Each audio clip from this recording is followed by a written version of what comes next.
valuable no matter who you are. I don't care where you came from. I don't care kung ikaw ay galing sa sub-Sahara African level, down south. Okay? Kung save ka, ligtas ka, anak ka ng Diyos, you're valuable. Mahalaga ka. Okay? Hindi tinitignan just yung dami ng karangalan nakuha mo, no. O yung antas ng edad mo, o nakuha mo sa school. No. Ano sabi ng 1 Samuel 16:7? Okay? But the Lord said unto Samuel, look not on his countenance, or on the height of his stature, because I have refused him. For the Lord seeth not as man seeth, for the man looketh on the outward appearance, but the Lord looketh on the heart. Hindi ka ba natutuwa ng Diyos? Hindi tinitignan kung matangos ang ilong mo. Kung pogi ka. Hindi na tayo pwede kay Jimuel. Hindi na tayo pwede kay Kent. Oh, feeling pogi ito eh. Hindi ka ba na hindi dahil sa tangkad, talo tayo kay Johan. Tama? I thank God that God does not look on us sa panlabas, kundi sa puso. Am I right? Kaya lang ang tanong, ano nakita sa puso? Ngit-ngit, galit, inggit, what? Father, we thank you. Samahan mo kami. Salamat po. Tulungan mo ang aming bayan. Tulungan pong magising ang mga Pilipino, lalo na yung mga mananampalataya, that we need to contribute to the preservation of our country and not to the destruction of our country. In Jesus' name we pray. Amen. Please be seated. Thank you very much. When the Lord said, hindi tumitingin ang Diyos gaya ng pagtingin ng tao, what does it mean? Marahil ang tingin mo dyan, tapos na. Marahil ang tingin mo dyan, walang kakayahan. Marahil ang tingin mo dyan, walang kapasidad. But God looks at the heart. Kanya sabi ko sa inyo madalas, di ba? Paano mo mapapaliwanag sa akin? Isang hikain. Hindi matalino. Lamang ang pagiging bobo. Pero nung nag-aral, dahil ang puso niya, gusto niyang ganire, ano nangyari? Top 2 sa PNPA. Why? Hindi dahil galing. Sa puso. Lord, gusto kong tapusin ni Re. Now, we must always protect the sanctity of life. Gusto kong maintindihan mo, kasi human life reveals God's purpose and show God's glory. I ask you, napapakita ba natin ang kaluwalhatian ng Panginoon sa klase ng buhay na meron tayo? Sa klase ng pananalita na meron tayo? Sa klase ng pagpapagamit natin ng grace na meron tayo? Listen, hindi ka gagamitin ng Diyos. Gagamitin mo yung grace of God in you. Kasi pag sinabi ni Jenny Lee Tabalba, magpagamit tayo sa Diyos, di ang Diyosin ang gagamit. No. Gagamitin mo yung biyaya ng Diyos sa'yo. Binigayin ka ng biyaya. Okay? So, papakita nito yung purpose, ipapakita nito yung glory. Now listen, you are valuable. Kahit sino tatay mo. You're valuable kahit sino nanay mo. You're valuable kahit na yung apelyido mo hindi maganda. Okay? No matter who you are, no matter who you're from. And the same is true to every child of God. Ano man ang sabihin ng society sa iyo, wala kang kwenta, wala kang mararating, binasag namin yan. Pag may biyaya ka na at ginamit mo yung biyaya ng Diyos, makikita mo yung masaganang biyaya niya, ilalagay ka sa isang sitwasyon na ikaw mismo magugulat, narating ko to, naabot ko to, nagawa ko to. Kanina, sabi ko, meron akong darating na bisita, alas 8. Ayusin yung lounge, okay? Akala ko kung sino lang. Abogado pala yon, undersecretary ng DILG. So habang nag-uusap kami, sabi ko, ilang taong ka na? Ay, 45 ho. 53. That's good. Sabi ko, saan ka nagsa-church? Oh, di winitisan ko. Bakit ka makikipag-usap sa akin? Dahil kako tong si Art Lang Gomez, may pinag-usapan kami na we will start a TESDA class dito, diretso sa TESDA, walang dadaan ng iba. Okay? So we can reach the community. Para matrain. Sabi niya, ako po rin ako, Pastor. Sige, ako. Tumatakbo ka. Opo. Anong partido? Ay, hindi po, ano po ako, party list po ako. Okay. Sige, I'll pray for you. Okay? I'll tell them, bagong Pilipino o bagong Pilipinas, something like that. Ano ang advocacy mo? Entrepreneurship po. Okay. Sabi ko, I'm an advocate of that. Bakit? Ang paniniwala ko, ang gusto ng Pilipino, listen to this makapagtapos ng pag-aaral. Ilalagay yung diploma sa pader. And then what? Employee for life. You will never see a person, okay, na naging maganda ang buhay kasi naging employee. No. Hindi rin gumanda ang buhay ng tao kasi naging entrepreneur siya. No. Kasi bahagi siya ng Diyos. Okay? Pero mas lawang pa rin yung entrepreneur. Bakit? Hawak mo oras mo eh. Then habang nag-uusap kami, sabi niya, Pastor, ulitin mga sinabi mo. Sabi ko, simple lang. A lot of Filipinos, okay, are afraid to have the pain of discipline. Yung pain na mag-aral, yung pain na magsimula, yung pain na gawin ito, yung pain na mag-serve. Bakit? Kasi natatakot eh. Pagdating sa dulo, they have pain of regret. I ask you, what do you want and what are you willing to pay? The pain of discipline, the pain of taking risk, or the pain of regret na pagdatanda mo, pagharap mo sa Diyos, sasabihin ng Diyos, you labor in vain, you work in vain. I would rather choose the pain of discipline, the pain of submitting to God, the pain of allowing myself to be used and to use what has given to me, the grace. Pinagtatawan lang kami nun. Sinasabi ng mga tao sa akin, tuta ni Eric yan. Sip-sip yan kay Eric Fajardo. Pakialam ko sa iyo. Ginagamit ko lang yung grace na meron ako. You see? I serve. Sabi ko, Pastor, saan ka pupunta? Ipagdadrive kita. I'm not a full-time staff. I'm a student. Ina-arrange ko lahat. Bakit? I want to use the grace that was given to me. Kung paniwalaan yan, tambay lang yan sa bangkal. Oo, pero may Diyos ako. Kagabi, tinanong ko si Micah. Sabi ko, Micah, sabi ni Bron, Chok, let's go to Tito Jap. Why? I'm gonna show him this. Magyayabang ka lang kay Tito Jap mo eh. I am Batman. Mas mamaya, tulog ka na. Pagpunta namin sa kanya, sabi ko siya, nakikita pa ba yung daddy mo tsaka yung binanggit ko yung tropa namin isa? Ay, sa amin po nakatira. Okay. Kailan pa? Ito. Alam mo, pinakamatalino sa amin yun. Pinaka-creative. Kanya lang hindi nagpatuloy sa Panginoon. Pero ako natutuwa ako sa tatay mo, kakumay ka. Kahit na wala sa Pasay, nagpatuloy sa Panginoon. And that's the way it should be. Okay? Sabi ko, kita mo, hindi talent. Napaka-talented nun. Ang galing. Ngayon sabi niya, nakikitira sa inyo. Okay, kailan pa? Tagal na po eh. Good. Dahil nag-text sa akin yan. Sabi ko, pag dito ka sa akin, tatanggalin ko yung buhok mo. Magsaserve ka dito.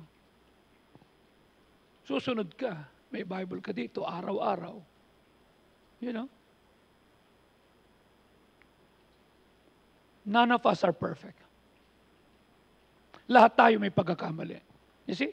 Lahat tayo may desisyon na ginawa in the past na hinahabol tayo. Kanya malaki puson mo. You see?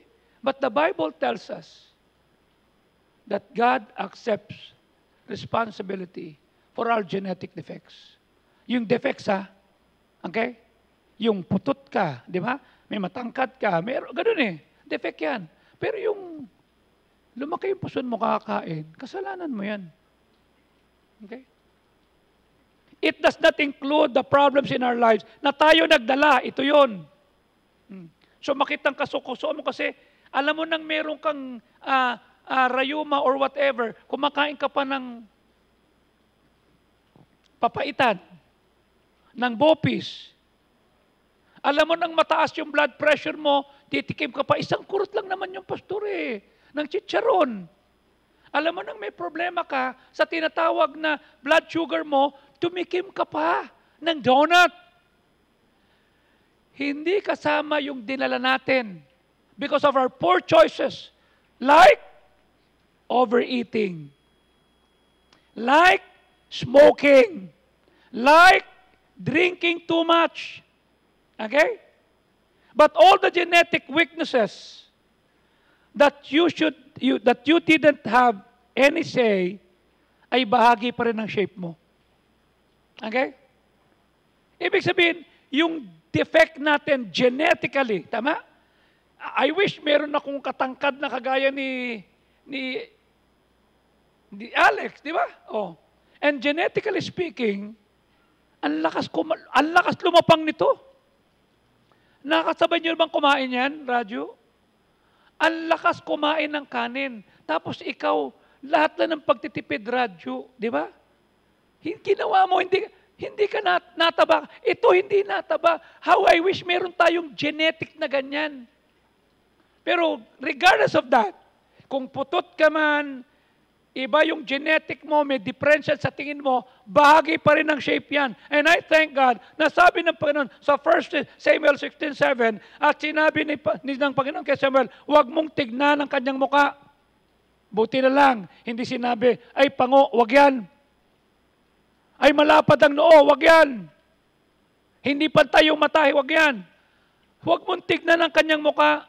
Huwag mong tignan yung kanyang taas. O ibig sabihin, kahit putot, pwede.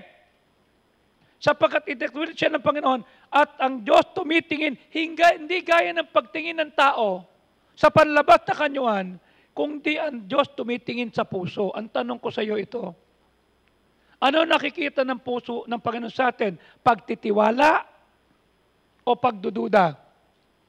Okay? The Lord does not look at the things people look at. People look at the outward appearance, but the Lord looks at the heart. Listen, are you saved? Remember, you're a child of God first. Okay? When you got saved, isa lang ang pinuntahan natin. Isa lang ang entry point. Ephesians 2:8 and 9. For by grace are you saved through faith and not of yourself. It is the gift of God. Tama? Oh, hindi sa gawa. Tama? Gift yan eh. Okay? We are saved. We are a child of God first. Kasi kung dito yan, dito, okay, ano sabi ng verse 9? It is not of works, lest anyone should boast. Kung sasabihin, matangkad ako, di dapat talaga ako sa langit. Maputi ako eh. Paano yung may itim? Oh. We are a child of God first. Anak tayo ng Diyos.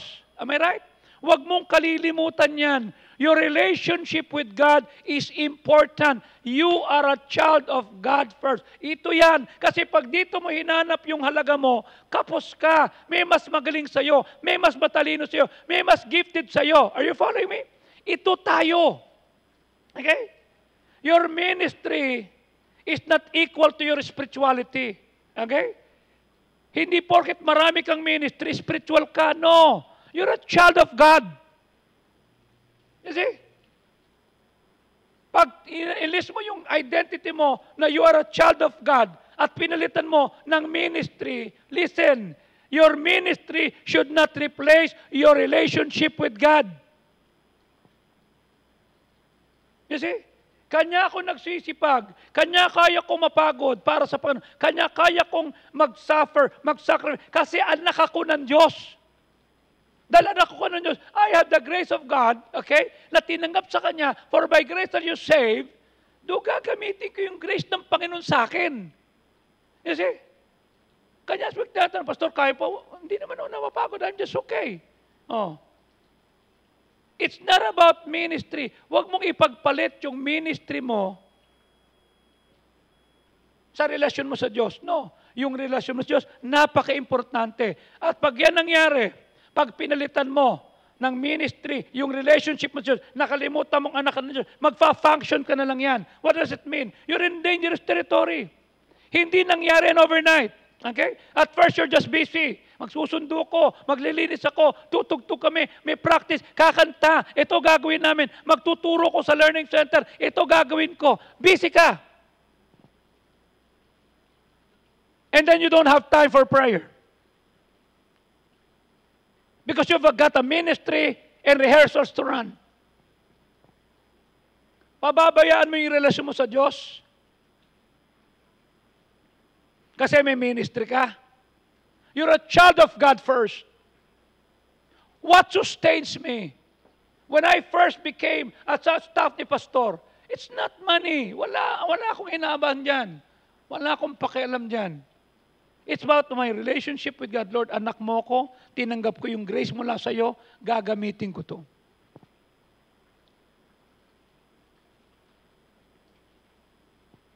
Because you're busy. You do a lot of things. Okay? You don't get in the Word for yourself. Because all week long, may service. Mayroong gagawin. May lilinisin. May susunduin. And you just pick the scripture for worship transition. Para, ito gawin natin. Para masabing nagbasa lang. Somebody asked me, what is the best translation of the word? Or what's the best version ng Bible? Simple lang, the one that transforms you. Kahit King James ang gamit mo, kung dati ka pa rin, kung pasaway ka pa rin, dapat yung pasaway, blessing na. Yung chismosa, soul winner na. Yung palaway, peacemaker na. Ayun me? What change? Yung bakla, lalaki na. Yung tomboy, babae na. Okay? Oh, yung may problema sa relasyon, dapat maayos na. Yung nagnanakaw, giver na. What did God's Word do sa iyo? Na-transform ka ba? Yung tamad, masipag na. You see? Sa lahat ng ayoko, yung uutusan ako. Kanya inuunuhan ko si pastor. Alam kong uutusan niya ako. Gagawin ko na. Uunahan ko na siya. You see? Alam ko iutos niya eh. Katulad ng isang araw, mamayang konti sabi ni Pepat, nakita mo to, huwag ka na mag-alala, nakausap ko na yung mga yan. They will put a disclaimer. Ha? Yeah, I already talked to them, nakita ko yan, and I called those people. Tatawag sa si Papa, alam ko. Inunahan ko na. Bakit? Insulto sa akin yan eh. Binigyan ko ng grace, tapos uutusan ako. Nakita ko ng may dumi, uutusan pa ako maglinis. Ako maglilinis. Hindi ako magbababa dyan. I will do that. Why? May grace ako eh. Imagine. Without realizing it, your entire faith becomes tied to your role in the church. No longer sa relasyon mo sa Diyos. Kanya ka nagpa-function kasi anak ka ng Diyos. Alagaan mo yung relasyon mo sa Diyos, yung pagiging anak mo. When we started GTBA, kami nagagawa ng mga offices. Kami nagbubura. Kami pa ang kumukuha ng pesa sa Cavite City. Buburahin. You see? Si Maron ang gamit namin. Ewan ko kung nakasama ko si Moreng. Nasiraan pa kami. Ang pambura namin, ginamit dati yung eraser, bakat. Gumamit ng sabon na may sponge. Nabubura lahat, pati nasisira. Sabi ko, ito na lang ho. Gumamit ako ng snowflake. Pwede, mahal naman. O bumili tayo ng kulay white na pintura. Yun ang gamitin natin. Kanya habang nagtuturo kami, nagbubura. Pero I never neglected my relationship with God. I pray, I read my Bible. Bakit? That's the way it should be. Nagsosoul winning ako. My relationship with God comes first, not on my role in the church. Alam mo mangyari sa'yo, the only time you will pray is when you need God to serve and move in service. Lord, pagpalain mo yung gagawin ko, mali. Paggising mo sa umaga, pray. Habang tumatawid, pray. You're a child of God first. The only time you will read the scripture, kasi magpe-prepare ka ng Sunday, or ikaw ang inassign ni Ramil magbasa ng Bible.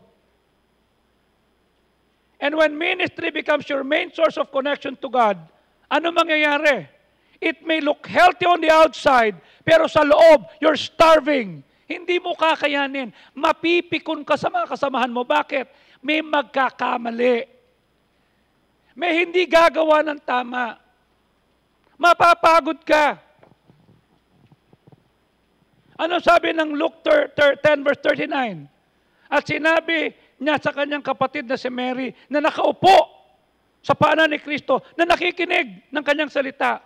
Verse number 40, at si Mary ay naliligalig sa dami ng ginagawa. Dumating sa kanya at sinabi, Panginoon, wala ka bang pakialam na yung aking kapatid, iniwanan ako mag-serve alone? Utusan mo siyang magtulong sa akin. Verse 41, anong sabi ni Jesus? Marta, Marta, masyado kang maligalig. Masyado kang nababagabag sa maraming mga bagay. Verse 42, isang bagay ang nararapat at kailangan. Pinili ni Mary ang magaling na bahagi at hindi ito alisin sa kanya. What is that? Her relationship with God. Kapatid, baka kanya minsan hindi mo na perform yung function mo, yung role mo sa ministry kasi pinabayaan mo na yung relasyon mo sa Diyos. Kamusta yung prayer life mo? Kamusta yung Bible reading mo? Kamusta yung meditation mo? Okay? Kanya itong si Mary, nung makita ni Marta, nagsumbong pa, Lord, wala ka bang pakialam na yan na nakaupo lang dyan? Wala ka bang pakialam? Ano sabi ng Diyos? Pinili niya yung maganda. You know what the hardest part is? Nobody notices at first. Sa labas, you look like a spirit-filled. May hawak kang Bible. Okay? Kung babae ka, maganda yung damit mo. Kung lalaki naman, marahil nakabarong ka. May gospel tracts ka. You still lead with passion. Kitang-kita yung passion mo. You still look like someone who's on fire for God. But the difference between fire and burnout is how long it's been since you've been refilled.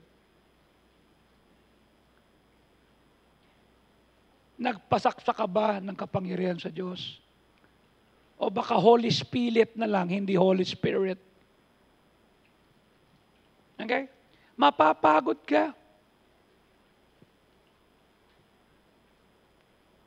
And when your only encounter with God happens only in a room full of people that is a church service, you lose something sacred. What did you lose? The quiet, unseen moment when He actually shapes you.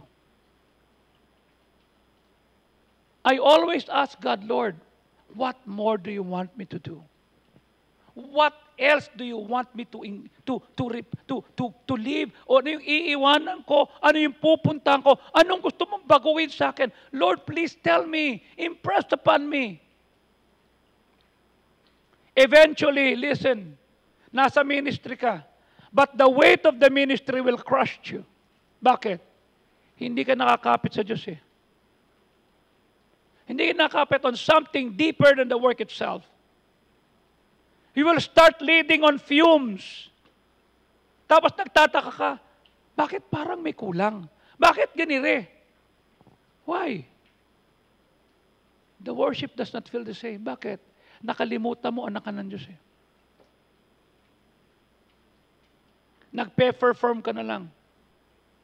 Magsaserve ka na lang. Maglilinis ka na lang. Magdadrive ka. Magbabantay ka. Kakanta ka. Tutugtog ka. Mag-a-usher ka. Okay? You'll start resenting the church for taking so much from you. Wala na nga akong oras eh. Hindi nyo ba nakita? Losyang na ako. Matanda na ako. Oh, wala na. You'll start feeling disconnected from the very God you're pointing people to. We're winning people to Christ. Ang tanong ko, tapos, disconnected ka sa Diyos kasi pinabayaan mo yung relasyon mo sa Kanya. The quiet and sweet spirit. And the worst part, you're really good at faking it. Ano sabi ng Panginoon? Matthew 15:8. Ang mga taong to lumalapit sa akin sa magitan ng kanilang bibig. Pinararangalan ako ng labi, pero ang puso nila malayo sa akin. How is your relationship with God? Are you growing deeper with God? How much do you know God now? when your ministry life and your spiritual life become two different things, tapos ka. Okay? Dapat nakikita mo na yung ministry mo is a reflection of your spiritual life. It's one thing to minister and to lead to worship. It's another thing to walk with Jesus. How is your walk? Kasi kung lumalakad kang kasama ng Panginoon, yung kinaasaran mo, pinatawad mo na. Kasi hindi ka na magsasalita na, pag nagkaroon tayo ng pera, pag nagkaroon ng ganyan, hindi para sinasabi mong kulang lagi ang Panginoon. You see? Alam mo, pinakamagandang talata na lagi kong tinitignan? Ano sabi ng Psalm 1:2? Hindi mo, sabi ng Psalm 1:2 ha? Hindi mo ha? Ang kanyang kasiyahan ay nasa kautusan ng Diyos at sa kanyang kautusan, siya'y nagbubulay-bulay araw at gabi. Ano sabi ng verse number 3? At siya'y mahihilin tulad sa isang puno na nakatanim sa tabi ng ilog na nagbubunga. Hindi nagbubunga nga, nagbubunga. Ang kanyang mga dahon ay hindi nalalagas. Ito pinakamatindi. And whatsoever he doeth shall prosper. Ito sukatan ko. Pag nakikita ko na yung ginagawa ko hindi nagiging mabunga, nagkakalat ako, isa lang ibig sabihin, indication, I don't love God's word, I am not connected with God, and I am not depending on God. You see? Yung bang hinawakan mong ministry, gumanda? Ba't nagka-problema? Whatsoever he doeth shall prosper. Anong batayan? Mahal mo yung Word of God. Pinapamuhay mo yung Word of God. You see? That's why I said, in a word that I can say anything, I choose speaking life over spitting slander and lies. You see? Hindi ko sabihin, sige, pagka ito na.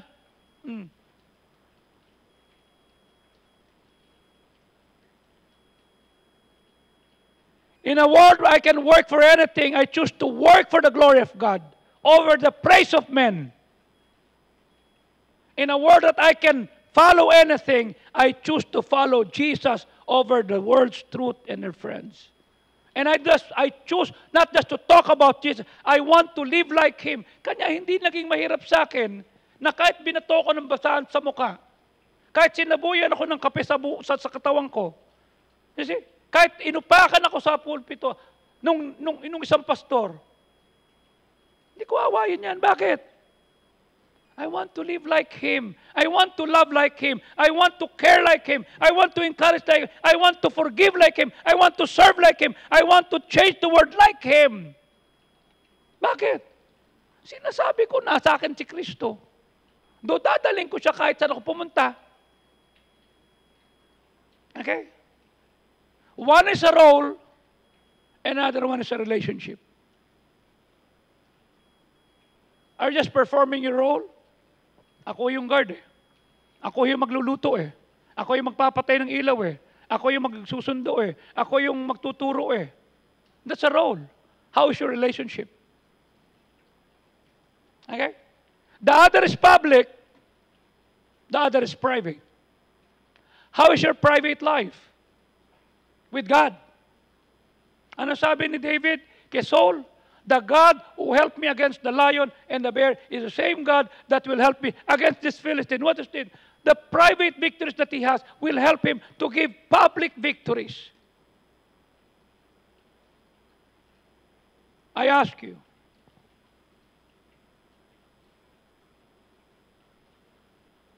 yung ministry can be learned. Yung relationship surrendered. I ask you now, kung mawawala ministry mo, kung hindi ka na preacher, when Pastor Fajardo told me, sometime in 89, huwag ka na magturo sa GTBA. Huwag mo na rin ako ipag-drive. Okay. Fine. Ano sabi ko kay Ellen? Ellen, mukhang may issue si Pastor. Ayaw na akong pagturuin. Ayaw na akong pag-drive. Ano? Balik na lang ako sa spray. Open pa ako dun eh. Ano ba sabi ni Ellen sa akin? Nagsuko ko ng buhay eh. O di sige, soul winning tayo. 89, 90, 91. Soul winning kami. Doon tayo. Ang tanong ko sa iyo, pag inalis ka ba sa posisyon, if your ministry disappeared tomorrow, would your relationship with Jesus still thriving? Nakangiti ka pa? Nakita nyo, 2014, I took a sabbatical leave. Tinitira ako, nakaupo ako dyan. I let go. Na-attend pa rin ako. Binastos ako. Karapatan nila yun. Mali ako eh. Did I allow my relationship with God be affected? Nah. Doon ako nagsimula magsulat ng journal ko at ng devotion ko. It is only when I went from God, ito nangyari. But as I stay in faith and obey His word, ito nangyayari. Lalago pa ba yung relationship mo sa Diyos? Pag hindi na ikaw nagpapakanta? Pag hindi na ikaw yung Sunday school teacher? Pag hindi ka na pinag-involve sa ministry, will your relationship with God still thrive? It happened to me.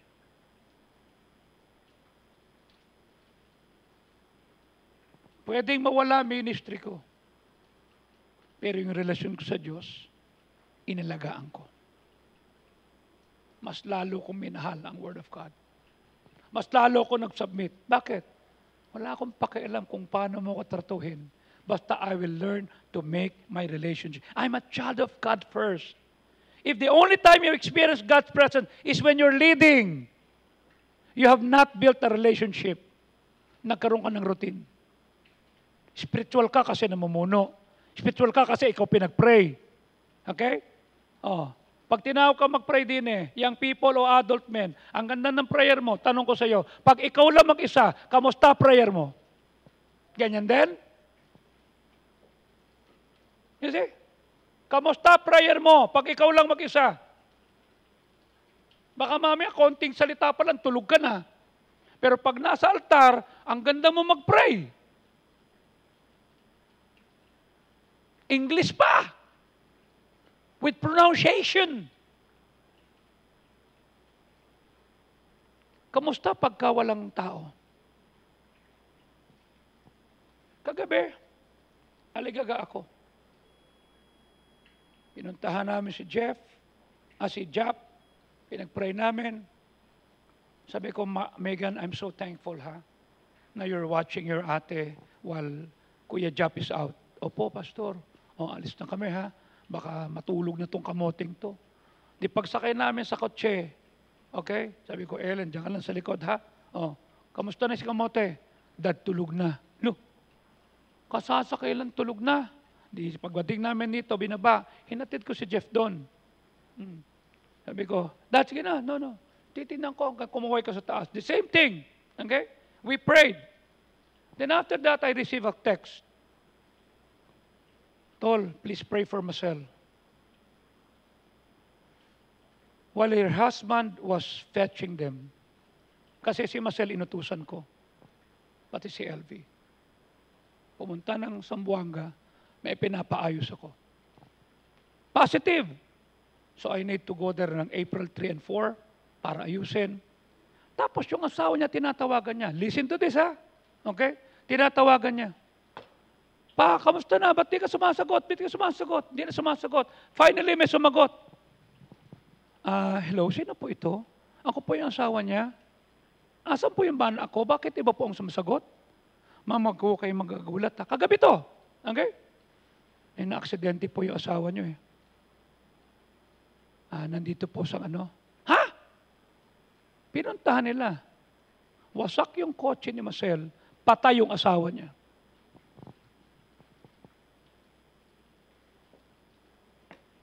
So habang naglalakad ako ng Patinio, I was asking God, Lord, is it me who caused him to die? Then I called up Marcel. Sabi ko, Marcel, I have no words to say. Magreklamo tayo sa Diyos. Panginoon, bakit yung asawa ko? You see? Marcel is so good. Kahit anong iutos mo gagawin. You see? Siya nag-volunteer doon sa gusto siya. Ako na lang, pastor, may kilala ako dyan. O, sige. Okay. Oh. Tapos namatay ang asawa. Dalawang anak, isang 13 years old at isang 10 years old. Sabi ko, Marcel, will I still you? Will I still see you sa Metro Dipolo? Opo, pastor. Will you still serve with us? Opo. No. Make your relationship with Jesus better.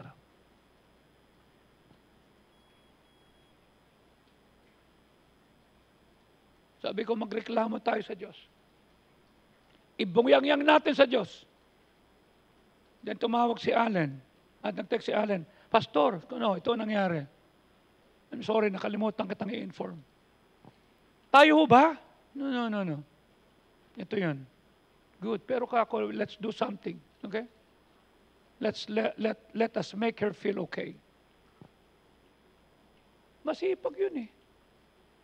Nung sinabi ko kay Job na magkaroon ka ng school, kunin mo yung si Marcel, ito gawin natin.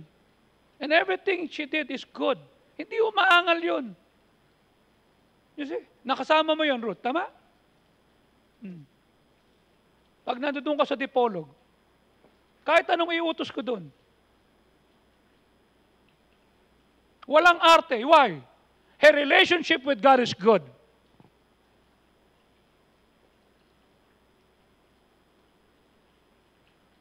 Sabi ko, I have no words for you, Marcel. But I would like to tell you that Job and I will learn how to take good care of your boys. Because you're a family to us.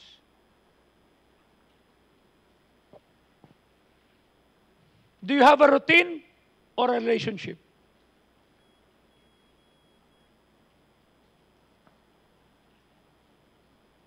Ano sabi ng John 15:4? Kung mananatili kayo sa akin at ako'y sa inyo, kung paano nga ang sanga ay hindi pwedeng magbunga sa kanyang sarili, maliban na nakakabit sa puno, gayon din naman kayo. Maliban na kayo manatili sa akin. I ask you, how is your abiding with God? Are you still a child of God? Or are you just performing your role sa ministry?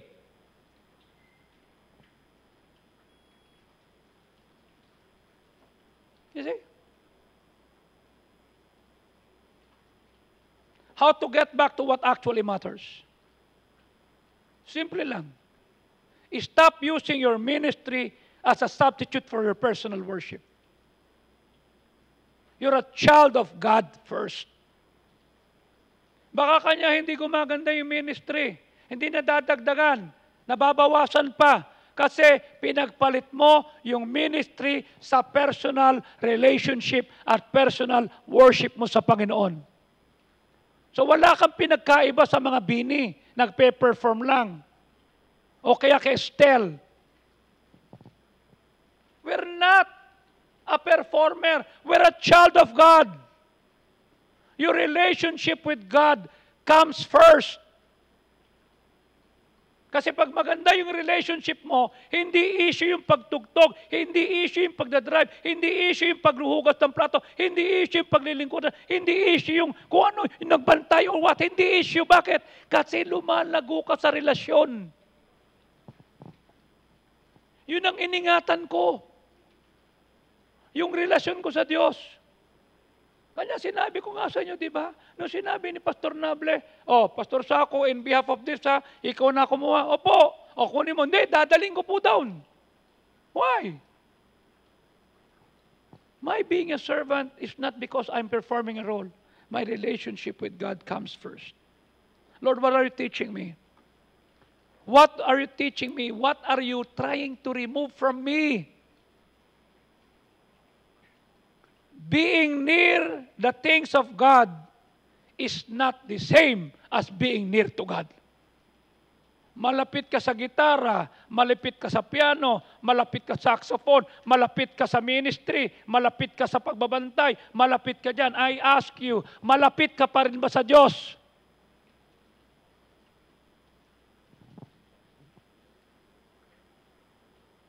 You see? Malapit ka pa rin ba? Let God shape you in the quiet. Kasi may shape tayo eh. Okay? You don't need another worship conference. You need a prayer life that exists when no one is watching. How is your prayer life?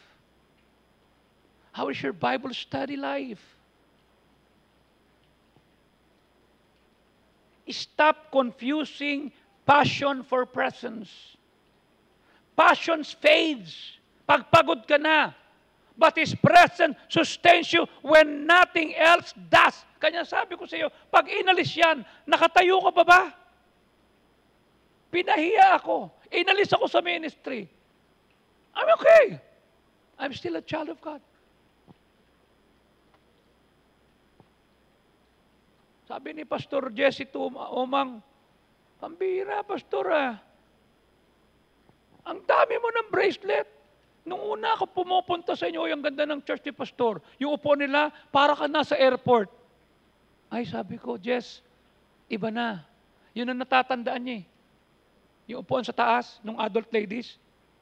Tagal na yun, boy. Cheater seat na kami. Ha? Sabi ng isa, naka-LED. Ha? Ba't marami kang bracelet? Sabi ko kasi sometime in 2015, something happened. Meron na preach. At ang sabi, ako nga, ang dami-dami kong bracelet, di ko sinusuot. Iba dyan, patatlo-tatlo, paapat-apat. Eh, yun ang re-represent ng taon na hindi ko kinuha yung support ko. O, dito mayo ako, sabi ko, Samuel, bakit dad? Babalik ako. O ka? No, babalik ako. Ginawa akong 8. Bakit? Hindi ko yung tinutukoy mo. 8 to eh. My relationship with God is important than whatever they are telling about me or against me. I don't care. Okay? Pagtawanan mo ako, I'm fine. Huwag mo akong gamitin, I'm fine. But my relationship with God comes first.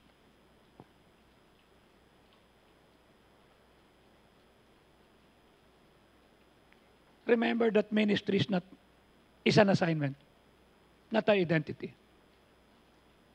Assignment mo lang yan.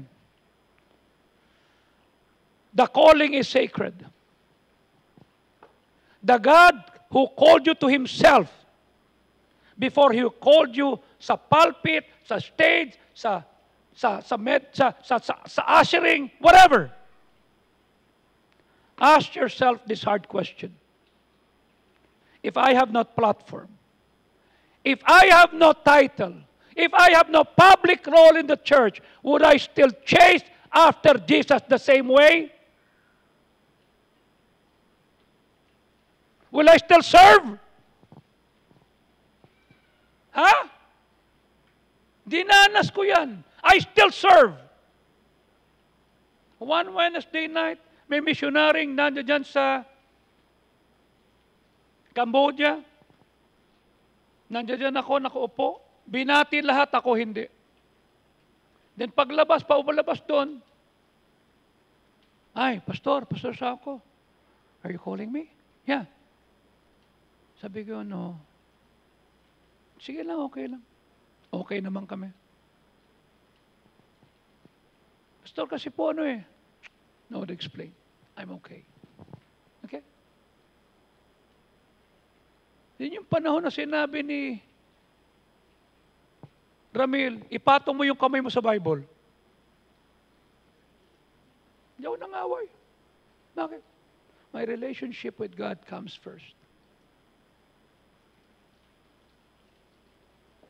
Pag hindi ka na nagpipreach, pag hindi ka na nagbabasa na, pag hindi ka na moderator, pag hindi ka na nag-asar, pag wala ka na sa ministry, will you still chase God?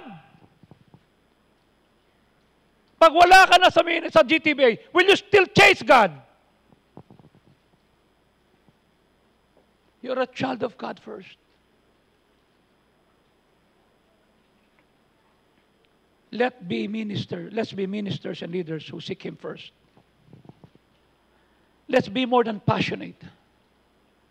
We need to be filled with His presence. Let us just be as devoted in the secret place as we are in the spotlight. Huwag yung pagka ikaw magbabasa ng Bible, ang galing mo. Pag ikaw yung magmo-moderate, ang galing mo. Pag ikaw yung tutugtog at mag-special, ang galing mo. Pag wala na, wala ka na.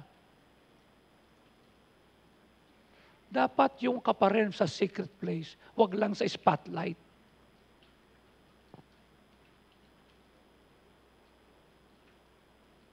Let's make sure our deepest encounter with Jesus don't happen on the stage. Don't happen sa Sunday school. Don't happen sa learning center. God wants us to be in stillness, in His presence, when no one else is around. Yung ikaw lang at ang Diyos. Walang nakakakita. Walang papalakpak. Walang tatapik sa balikat mo.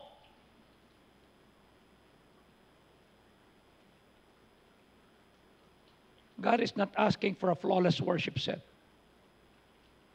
He's asking for a heart fully surrendered to Him. Are you a child of God? You're a child of God first. You're not here. Here. Let's not lose that. Because if we do, we lose everything.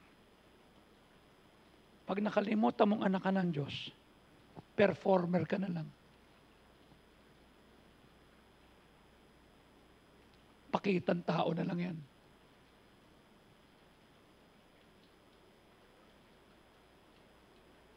Kamusta ang relasyon mo sa Diyos?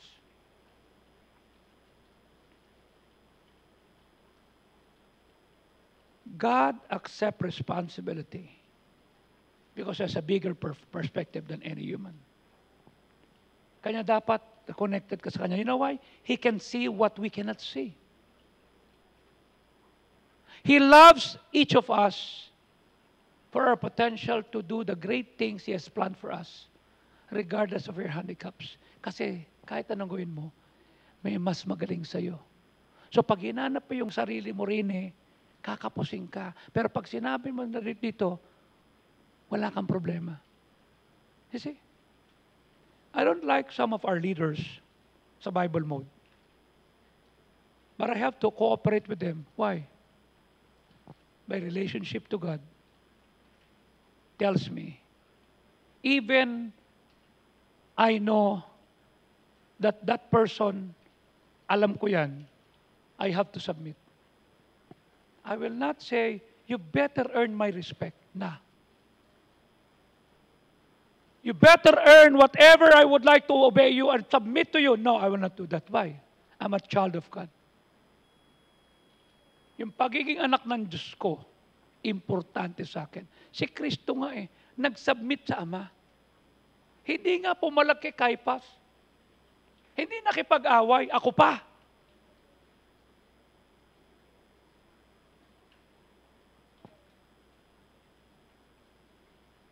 God is not going to compare with anybody else. He made you to be you. I ask you, if you're not you, then who is you? Paano mo malalaman kung sino ka if you're not connected with God? Kung hinahanap mo performance dito. Okay? Kanya tayo nagpa-function sa ministry kasi nakita natin anak tayo ng Diyos. At meron tayong gift. You are His masterpiece. And as a masterpiece, listen to this. Kaya sabi ko sa iyo, kunin mo yung relasyon mo dito, wag dito. Bakit? Because when you get your power here, He's going to help you reach your unique potential. Ba't ko nalaman yung potential ko? Hindi dahil dito. Hindi ako kasing galing ni Pastor Into na kumanta. Hindi ako kasing tiyaga ni Pastor Manuel na, okay, soldiers of Christ. No, I don't have that. I am just simply me. Di ba, kinuwento ko nga sa iyo, sabi ni Mrs. Pardo, Joey, kumanta ka sa choir. Sige po. Joey, po, alto yan eh. Ay, sorry ma'am. Bass ka, bass. Po. Joey, po, tenor yan eh. Ay, sorry po. Katabi ko po kasi. Joey, it's all about the bass, about the bass. Mag-usher ka na lang.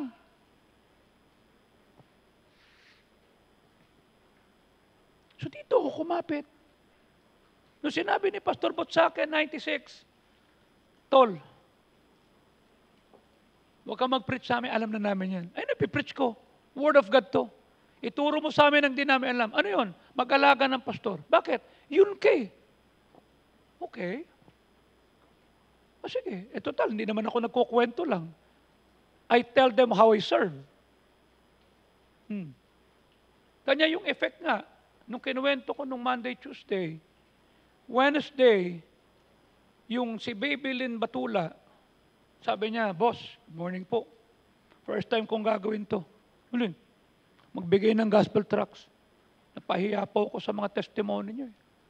I just tell you what I did. Na everyday naglalagay ko ng gospel tract sa Sprague. Everyday naglalagay ng gospel tract sa Napocor. At nadadala. At nung pinatawag kami sa opisina, dahil marami nang nasa-save, wala nang pumapasok ng linggo. Then I resigned. Hindi ko akalain na ganun ang image. Kanya tumawag si Pastor Cosari kanina. Tol, pambira, nag-usap kami ng mga ladies namin. Ito, tuwan-tuwa. Aayusin na daw niya. Sabi ko, you know, sa ACE, no? You teach a little on what you say. You teach more on what you do. You teach most on who you are. Sino ka? Paano mo ilalapit ang Diyos sa tao kung ikaw malayo ka sa Diyos? To whom have you been comparing yourself? Sana all. What is it about that person that makes you think he or she is better than you are than the God that loves him or her more? Mas mahal siya ni Lord? No, no. You are valuable. No matter what. No matter who you are. So, ito yan. What's the big deal about your shape? Kailangan makita mo yung sarili mo sa Panginoon para maintindihan mo na may shape ka. Ano sabi ng Isaiah 43:7? Bawat isang tumatawag sa aking pangalan ay nilikha ko, tingnan mo ha, for my glory. Hindi ka nilikha para matuwa nanay mo. Lang. Para matuwa ang tatay mo. Lang. Nilikha tayo ng Diyos, bawat isa na tinatawag sa kanyang pangalan ay nilikha sa kanyang kalawatian. Ako humubog sa kanya, ako ang gumawa sa kanya. I ask you, in our private life, do we give glory to God? In our business life, do we give glory to God? In our student life, do we give glory to God? In our love life, do we give glory to God? In our ministry, do we give glory? Tatandaan nyo, ang mindset natin dapat is to glorify God. Do you remember 97, I told you about the shape? Umatin tayo. Okay? Shape is the way God wired you for your life. Paano mo malalaman niya kung hindi ka connected sa Diyos? Every area of your life and my life is influenced by the way we're shaped. Alam natin yung shape, tama? Ano yung S? Ano yung H? Ano yung A? Ano yung P? Ano yung E? These are the 5 things that make you, you. Hindi lahat nakaranas ng karanasan mo. Hindi lahat kagasing-galing mo. May ability, no. In that combination of spiritual gift, you have a heart, passion, and interest. Why do you think you have those interests? Ba't ang galing mo magkuting-ting? Justin, what are your interests? What is your favorite subject na? English? Wow. So you have some highfalutin words. So are you correcting me while I'm preaching here? Are you saying, well, you know what, Pastor, that's not the way to pronounce it. Are you correcting me when there is yun sabi isa ng pastor, okay, I'll tell you, Timothy, she was a man of God. Sabi ng isang member niya na inclined sa English, Pastor, you're wrong. She is a man of God. So how about you? What is your favorite subject? English din? Grabe yung mga salingay. English, babantayan ko yung mga grade nyo. Ha? Titignan ko kung magaganda. Ikaw, Leah, what's your favorite subject? What's your interest? Science? Wow. Ikaw, Wayne, anong interest mo? What's your interest? What's your favorite subject? Science?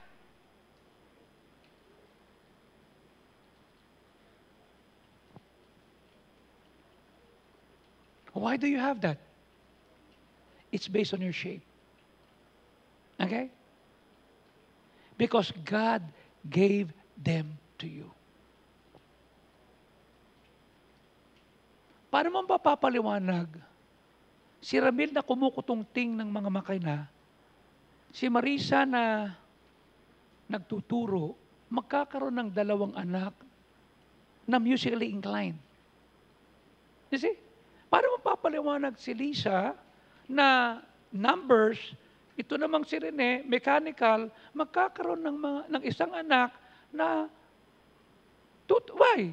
Who gave that? Galing sa kanila? Hindi. God gave them those things.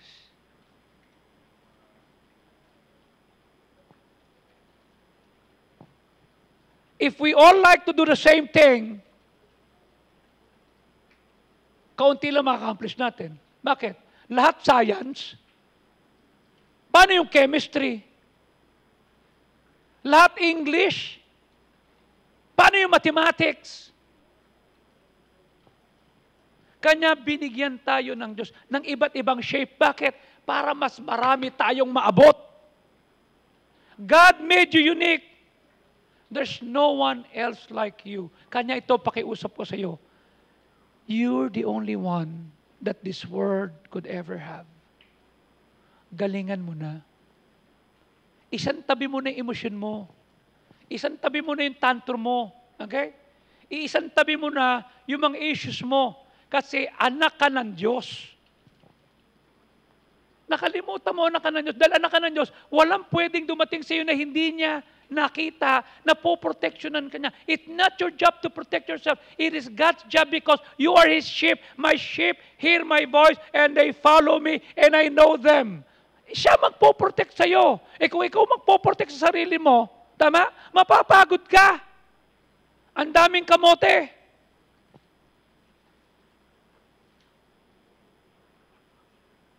You're the only person like that. Hindi mo pagagalingan? Bakit di mo ginagan? Total, ganyan tingin mo sa akin, di ganyan ako. Mali! I shine.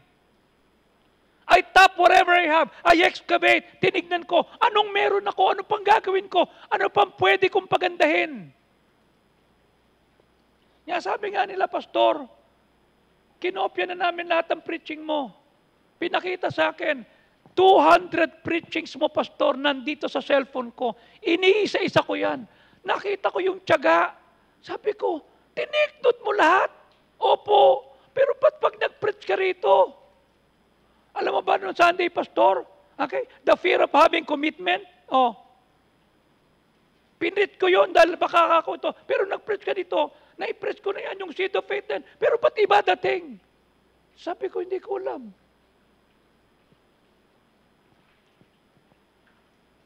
There's nobody else like you. So why does this matter?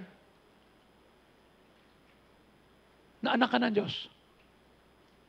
Why does this matter? Because your shape reveals God's purpose for you. Yung pagkakahubog mo, walang kasing galing mong magluto ng hipong mayroong gata. Kanya binabalik-balikan ka.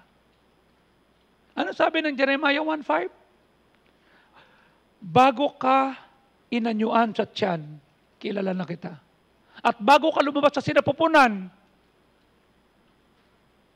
pinaging banal na kita, sinanctify na kita, at ikaw ay iniral ko bilang propeta ng bansa. Now listen. When God created you, Jericho, when God created you, Rachel, He knew what you're capable of. Sabi ko nga madalas sa inyo, ang pinakamayamang lugar, hindi central bank, hindi gobyerno, sementeryo. Bakit? Andun lahat yung mga untapped resources. Anong gintong ngipin? Untapped resources! Yung hindi nagamit. Bakit? Napahiya. Kasi hindi binigyan ng tiyan. Kasi hindi... No! Get your relationship here, not here. The way you find out what God wants you to do with your life, you discover how He shaped you. Lord, how did you shape me? How different am I from my dad and my mom? How different am I from Joseph? How different am I? Hindi mo malalaman niya kung di ka konektado sa Kanya. But here's one thing. God won't force you to do His plan. Naalala mo, sabi niya, behold, I stand at the door and hindi siya kagaya ng pulis na sisipain umur dyan. Oh. You see? He's a gentle God. He will not force you. Hindi ka niya tututukan, Eugene, gawin mo to! No. Hahayaan ka niya. Ito lang mangyari sa atin. You've got to make a choice. The pain of discipline, Lord, I'll discipline myself, gagawin ko to, aayusin ko, or you're gonna have a pain of regret here. Dahil hindi mo ginalingan. Okay? Huwag mong tapusin yung offering mo. Yes! Oh. The pain of discipline, Lord, uunahin kita. Yung commitment ko. Para pagdating dito, you got a pain of regret, wala na. Pero pag inuna mo sarili mo, huwag kang iiyak.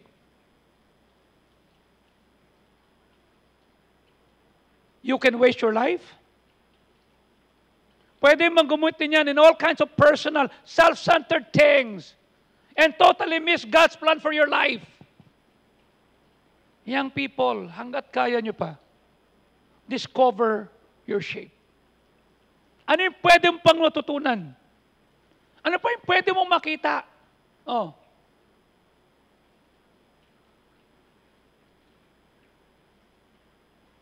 Ikaw ay Esa, anong kaya mong gawa? Yung kuya mo nagtatarampet. Anong talent na pwede mong gawin? Ikaw, Sapsap, maliban sa kumain. Anong talent mo? Am I right? Oh. Ikaw, JD. Dito ka lumaki. Dito ka nag-aral. Anong ginagawa mo sa shape mo? Ikaw, Neil. Ikaw, Johans.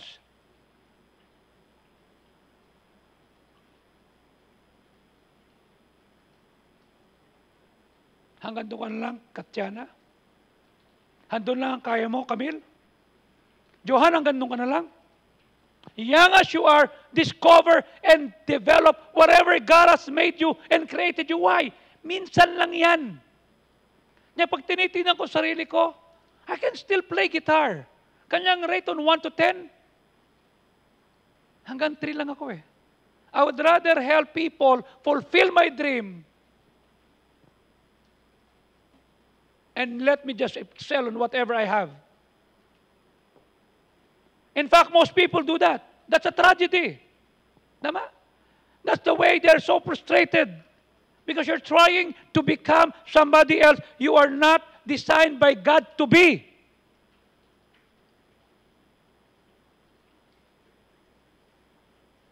Why does this matter? Because your shape reveals God's purpose for you. Number 2, because your shape equips you to serve God.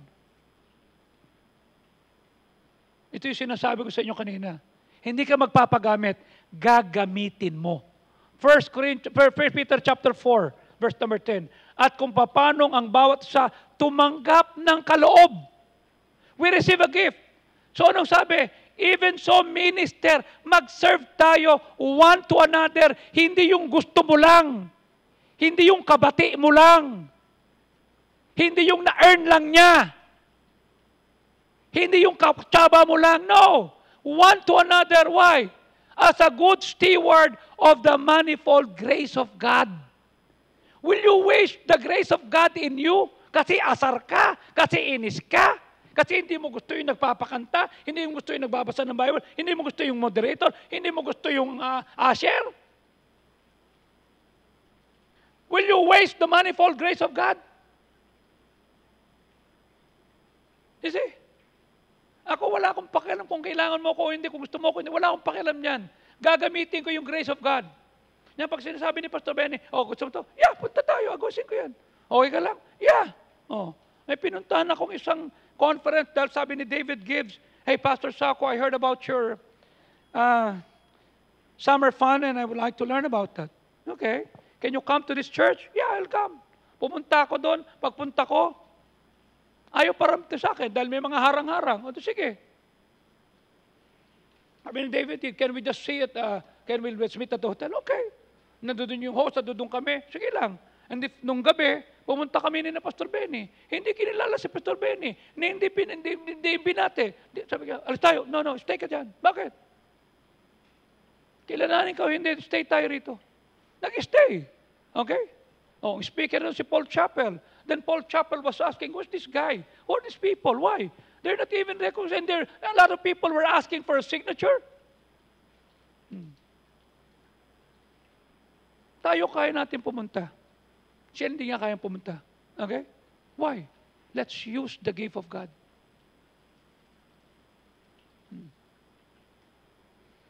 Anong ginawa? Inilabas ngayon yung spiritual leadership doon, inilagay sa neutral ground. Sabi ko, that's the reason why. Now, you see, you can have that kind of people. Why? Very limited. And no meantime, sinabi sa akin ni Pastor Nable, Joey, gusto na mag-meet kayo ni Pastor Paul Chappell. Sino-sino kami? Kayong dalawa ni Benny. Okay, sige. Sumama kayo. Punta kami sa Marriott. Sabi ko, no, we'll be the one to pay for it. Right, Pastor Benny? Yeah. Sa akin, Pastor Benny. Bayaran natin. Pumunta rito si Paul Chappell. Tinignan itong facilities. Bumaba kami doon. Sa Maricaban. Tinignan niya.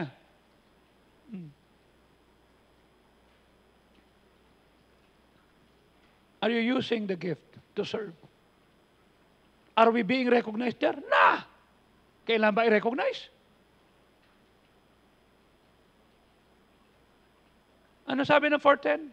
Lahat tayo tumanggap ng gift. At yung gift na tinanggap mo, gamitin mo to serve. Kanino? Same one to another. Kasama yung kinaiinisan mo, girl. Boy, yung kinaiinisan mo, kasama dyan. Bakit? As a good steward. So, gagamitin mo yan. God has a life mission for you that nobody else can do. Maybe you've missed that mission. Maybe you've missed serving God in the past. But you can start today to make the rest of your life the best of your life. Ang gandaan sa Diyos, walang huli. Okay? Walang huli. God will never ask you to do anything in life that He has not given you the ability to do so. Balik lang. Okay?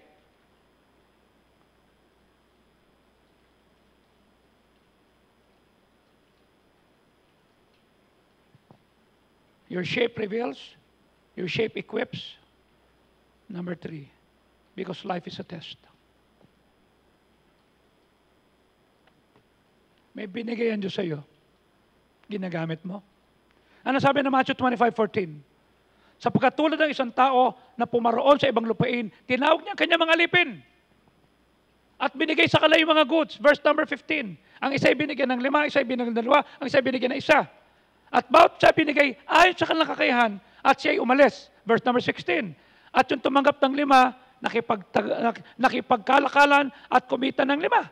At verse number 17, yung 2 naman, nakipagkalakalan at kumita ng 2. Verse number 18, ngunit yung isa ay itinago.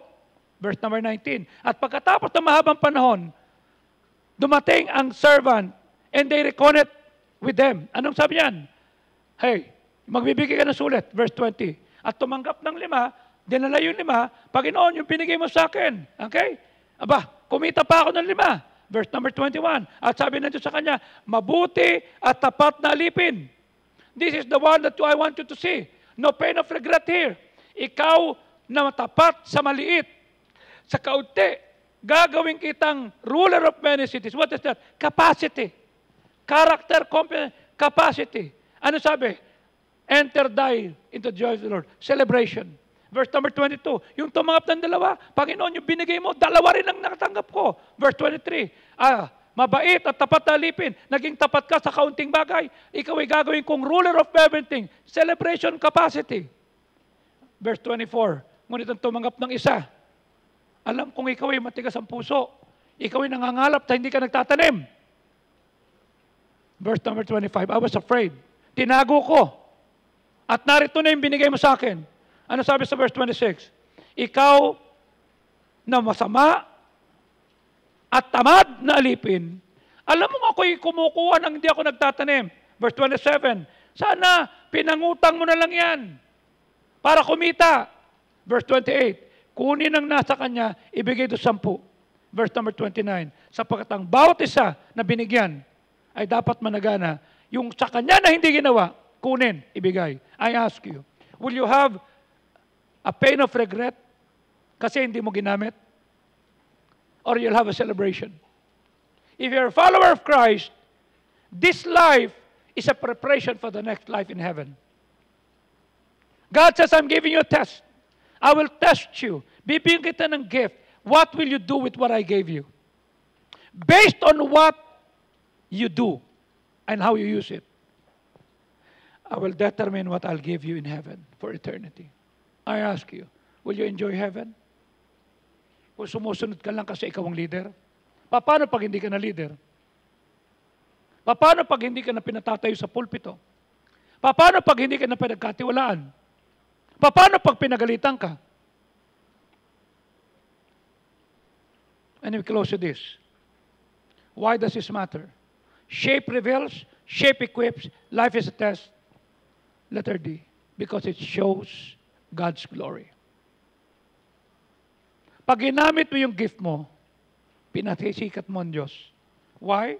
Matthew 5:16, let your light so shine before men, that they may see your good works and glorify your Father which is in heaven.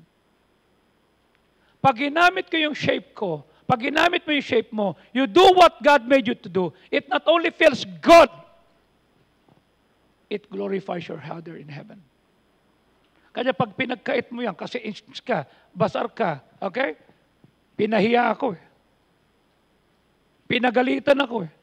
Hindi ko gusto yung kasama ko eh. You don't bring glory to God. Servanthood, using the grace, is what God is interested. Irenaeus was a great Christian leader in the 2nd century. Siya nagsabi, the glory of God is a human being fully alive. I ask you, are you fully alive? Pag nakita mo na yung kinainisan mo, are you alive? Or you're angry? Why will you allow others to provoke you and be not the best person that God intended you to be? Sa tingin mo, pag hindi mo ginamit yung gift mo, parurusahan yung kinainisan mo, ikaw. Kanya ako, pahiyain mo ako, fine with me. I'm gonna shine. I'm gonna let it shine. I'm gonna use the grace that was given to me. You see? You know what makes God smile? You know what makes God smile? When He looks down and see, ikaw at ako, ginagamit natin yung talent na binigay niya sa atin. May problema to, nag-serve pa. Pinagalitan na, nag-serve pa. Eventually, after 89 or 91, sabi ni Pastor, bumalik ka na sa learning center. Okay. I never questioned him. Hindi ko siya tinanong, bakit? You see? Wala akong karapatan, hindi ako pastor dito eh. Pag lumalapit ako sa kanya, pastor, pwedeng gawin natin to, no. Gastos yan! O di wag. Hindi ako. O yan nangyari. Wala nangyayari. Pero nung ako na pastor, ginawa ko yung dapat ko. Hindi ko sabi, okay, tama na, dapat to ginawa mo. No, I will not do that. Bakit? Hindi ako pastor na eh. Siya pastor eh. Wala akong karapatang i-implement yung bagay na hindi akma sa pastor ko. I always ask him, are you okay if I do this? Will you allow me to do this? I will not implement anything or say anything that is not in consonant with him. This is his ministry, not mine. So I learned to submit. Nung sinasabi niya sa akin, balato mo na sa akin yan, huwag mo nang inuin yan. Fine. That's your ministry. I'm okay. I will not limit myself. I'll do what I can do. I want God to smile at me. Alisin mo ako sa ministry, fine. Gagalingan ko. Okay? Pagalitan mo ako. Mapunta ako dyan, sabi niya gano'n. Anong oras na? Anong oras ko umalis na kabanatuan? Tarantado ka, gago ka. Pag sa susunod, tagahan mo. Opo, susunod po. Sabi na, okay ka lang? Fine. Bakit? Trip niyo, walang basagan ng trip. I'm okay. Why? I'm a child of God. My service is not related on how they treat me. It's related on how I use the grace of God. God says, bring me all the people who are mine, whom I made for my glory, whom I formed and made. Tanong ko lang sa iyo ito. If you didn't bring glory to God, you wouldn't be alive. The reason kanya buhay ka pa, natutuwa ng Diyos sa iyo. God made you to enjoy you. I ask you, what are your spiritual gifts? How are you using them to serve others? What unique personalities and traits and abilities God has given you to serve others? Is God asking you to do something that you think you're not capable of doing? You see?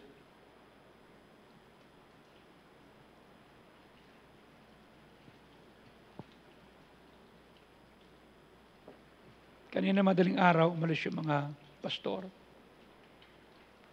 Tol, tara, meron kaming ministry clinic. I want to ride with you. Sino mang ayaw pumunta sa Puerto Galera na nakamotor? Yan lang, meron kami. Tsaka may appointment ako kanina. Panay-post nila, Tol Joey, kahit hindi ka namin kasama, yung t-shirt mo, yung picture mo, mukha mo, nandito. Masaya ako sa inyo. Okay? Why? I want to make God happy. I ask you, how do you think God equip you to do that very thing? Ginagamit mo ba yung grace na binigay sa iyo to serve others? Sa tagal mo na sa ministry dito sa Pasay, ano na ang mga ministries mo? Saan ka na nakababilang? As I look back in my life in 42 years, I am just amazed on how far God has brought me. I'm not a talented person. I just discover where am I good at. Ngayon, pag sinabi ni Ken, Tol, gawa ka nito. English, Tagalog. Tagalog, sige. Oh. May isa to, sorry, to. Sige. Pasa ko sa iyo. Bakit? Gift ko yun eh. I can write, I can do anything. You see? Back then, walang mga ano eh. Sabi ko, Pastor, will you trust me? I'll make some lessons dito sa second man para matutong ganyan. Sige. Walang Google nun. Holy Spirit, please teach me. I ask you. Are you using your gift? Your shape? Okay? O mananamatay ka, ganyan ka pa rin. Unused. Develop. Underdeveloped. Kasi nagtampo. Are you only good at the altar? And privately, wala kang relasyon sa Diyos. I don't know. And I want you to see yourself. Where are you? Shall we stand up, please? Father, we thank you. Maraming salamat po. Tulungan pong ma-discover namin ang aming gifts. Tulungan po na makita namin yung shape na binigay mo sa amin kasi pinapakita nito yung layunin mo sa amin. Ikaw ang mag-equip sa amin to serve you. At ikaw rin ang magbibigay sa amin ng opportunity. Kasi binigyan mo kami ng grace. Gagamitin namin to. We will be a good steward of the manifold grace of God. At tulungan mo rin po that we will understand that life is a test.